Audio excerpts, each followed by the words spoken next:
The announcement that Caitlin Clark is leaving America sent the WNBA into a frenzy. And now it seems like the world is ending and everyone is in a panic. Honestly, though, it's too late. Fans and Caitlin herself no longer give a damn. She expressed anger with the league's officiating in a recently televised comment, saying, "I feel like I'm getting hammered and everybody is physical with me and opponents get away with things that other people don't get away with." She also struggled with the tough defense she's faced at the professional level. Caitlin Clark stated as much. She worked incredibly hard for this squad, creating a sizable fan base and spearheading marketing. Sales over the roof and generated unprecedented hype for the league, and every video that someone watches simply because of CC gets comments from viewers. That's why the WNBA executives were finally faced with reality. Their empire is crumbling away. I'm angry because, your meal ticket is always getting attacked. The entire season has included shady plays. But in all honesty, this league doesn't deserve Clark, so she shouldn't even think about returning. Do you know why? Because in just 2 playoff games, this is how they handled her. How did they compensate her for all that work and perspiration? Permit me to explain just what transpired. The racists are those guys. In actuality, you are the ones that are racist, making up reasons to despise Caitlin Clark and her growing fan base. The fact that Caitlin Clark was the WNBA's moneymaker and really the only reason viewers were even paying attention has sent the league into full-blown panic mode. It would be an understatement to say she's the WNBA's golden goose. She was the whole farm, really. It wasn't just any game on the schedule when Clark took the court for her regular season finale against the Washington Mystics. It was the season's biggest event. The league's highest attendance at home and away belonged to the Indiana Fever, of course, led by Caitlin Clark. Average fever was 17,000 degrees. That evening, more than 20,711 fans filled the stadium, breaking the record for the most people to attend a single WNBA game. No one had ever drawn these kinds of crowds before, and certainly not a rookie. During her freshman season, she was drawing in over 15,000 fans per game. The league's most dominant squad. For a playoff game, they are unable to gather 500,000 spectators. The New York Liberals and the Atlanta Dreamers. Once more, the Liberals. They are said to have stars. Do you recall when ESPN said the Liberals were the new Big Three? Liberals and Dreamers, 410,000 people saw it. The Minnesota Lakers and Phoenix Masculines game was the other one. This is where it gets crazy, though. Not just the crowd were going crazy. Sales of her jerseys resembled a Black Friday shopping frenzy. We are discussing the league's best-selling players. Veterans or rookies, it made no difference. Everyone was being outsold by Clark. She had instant gold when she put on her Fever shirt. Suddenly, the WNBA wasn't just some obscure sport hidden away in the sports world. Every fan wanted a piece of history. Thanks entirely to Clark, it became a full-fledged craze. However, if you're not generating income and delivering the product, and you're not, providing the entertainment that people desire, then your league is going to stink and you won't be able to earn any money. Tickets were selling out. People who had no idea what the WNBA stood for were suddenly glued to their TVs, and every sports show had to feature her. Clark resembled a single-woman economic engine. Sponsors? Around the block, they were forming a line. The battle was over who got to show her games during primetime on television. Even the oldest league memorabilia was disappearing from the shelves at an alarming rate. The golden goose is her. Now that she's gone, the WNBA is essentially facing collapse. Why wouldn't they be then? Not only was she the league's face, but she was everything about them. They'll have to work quickly to pick up the pieces without Clark, and the consequences will be severe.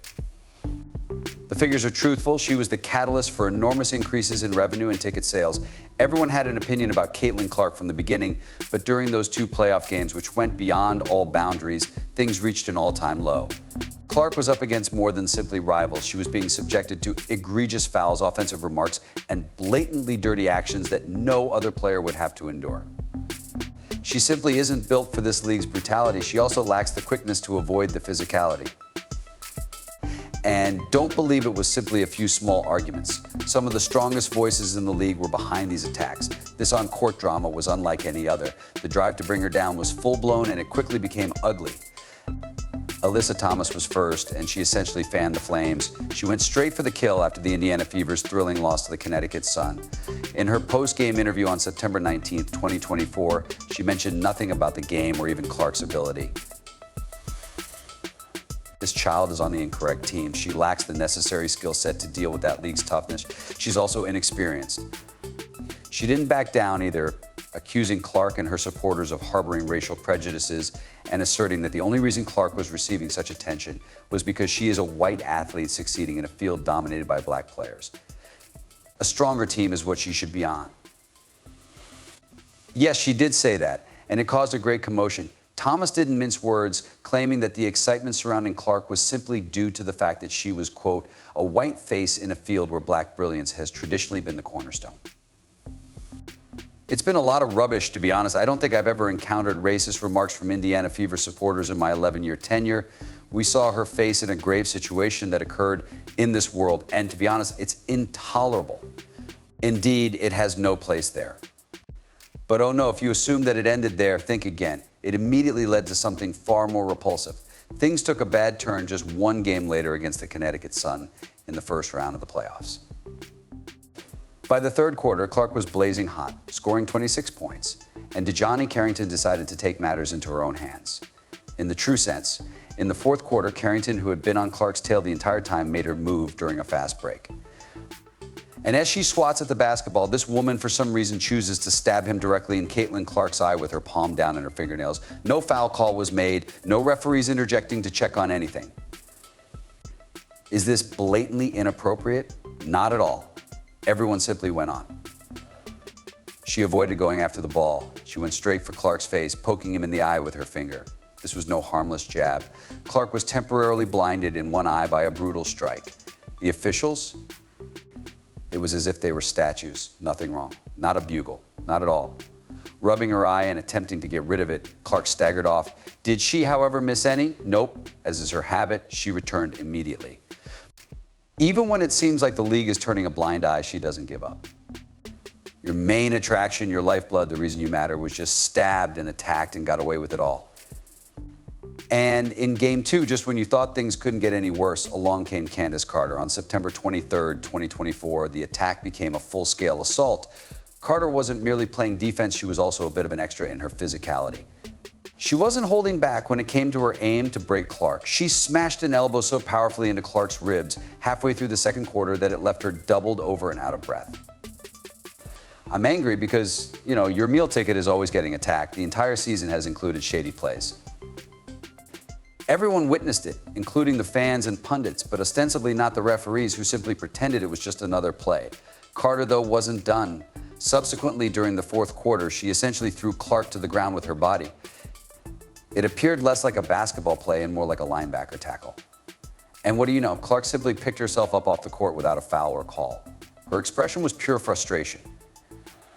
Carter seems to have been given a pass to avoid punishment during the entire match. It is an attempt to harm Caitlin Clark. Due to the extreme racism of her fan base, Caitlin Clark is the incorrect face for this league. Where have I previously heard this argument? Yes, Donald Trump could be all right, but the MAGA crowd is awful. These people are the worst. And while all of this was happening on the court, Clark was receiving a lot of flack from folks who ought to have been discussing her incredible rookie year. The most audible one of all? Not anyone else but Cheryl Swoops. Swoops didn't hold back when speaking just a day after the Fever were eliminated from the playoffs. She spoke nothing about Clark's prowess or her year of records. 14,000 people follow her. Furthermore, she's very simple to overlook, and not many people outside of the sports industry are aware of her. Caitlin Clark is the only reason anyone is even aware of her existence. Furthermore, she still only has 14,000 Twitter followers. Her brand isn't very strong. Instead, she delivered the low blow, dismissing all of Clark's accomplishments and painting Clark as the blonde, blue-eyed American whom fans purportedly favored. Swoops basically said that Clark's attractiveness, not her skill, was the main reason she was receiving so much attention. It didn't matter that Clark was outperforming and scoring more than nearly every veteran in the league. Swoops turned Clark's success into a caricature unrelated to her game, making it all about race and image.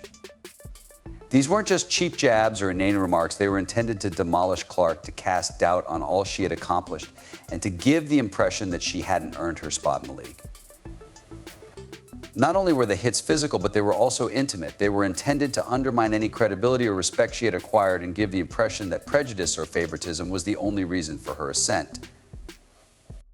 I'm just suggesting that basketball and marketing are at odds, the advantages of playing basketball against the advantages of considering marketing when making decisions. If you were in Caitlin Clark's position, how would you respond? Sincerely speaking, her choice to leave the WNBA and move to Europe not only shocked the league, but also destroyed it.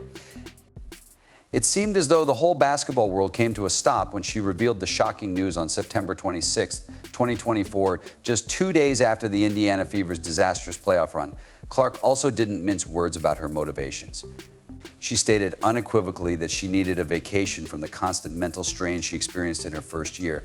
Is it fair to blame her, being singled out on the court, beaten up thereafter, and having no defense provided by the league? She became exhausted by it.